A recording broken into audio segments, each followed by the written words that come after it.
ইসরায়েলের প্রধানমন্ত্রী বেনিয়ামিন নেতানিয়াহুকে ক্ষমা করার অনুরোধ জানিয়ে দেশটির প্রেসিডেন্ট আইজ্যাক হারেজকে চিঠি দিয়েছেন মার্কিন প্রেসিডেন্ট ডোনাল্ড ট্রাম্প।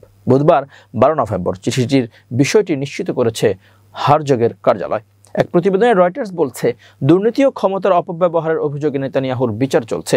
যদিও গাজায় সামরিক আগ্রাসনের কারণে অসংখ্যবার শুনানি পেছানো হয়েছে। এর মধ্যে নিজের ঘনিষ্ঠ মিত্রকে বারবার ক্ষমা করার আহ্বান জানাচ্ছেন ট্রাম্প। এবার সরাসরি ইসরায়েলি প্রেসিডেন্টকে চিঠি লিখলেন মার্কিন প্রেসিডেন্ট।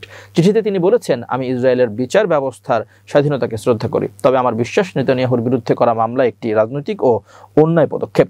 তিনি বহু বছর ধরে বিশেষ করে ইরানের মতো কঠিন প্রতিপক্ষের বিরুদ্ধে লড়াইয়ে আমার ঘনিষ্ঠ সহযোগী হিসেবে কাজ করেছেন।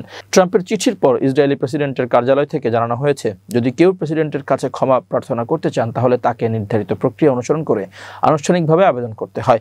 এদিকে চিঠির জন্য ট্রাম্পকে ধন্যবাদ দিয়েছেন নেতানিয়াহু। সামাজিক যোগাযোগ মাধ্যম এক্স এ এক বার্তায় তিনি বলেন, প্রেসিডেন্ট ট্রাম্প, আপনার অবিশ্বাস্য সমর্থনের জন্য ধন্যবাদ। আপনি সব সময়ের মতো এবারও সত্য কথাটা বলেছেন। নেতানিয়াহুর বিরুদ্ধে 2019 সালে 3টি দুর্নীতির মামলা দায়ের করা হয়।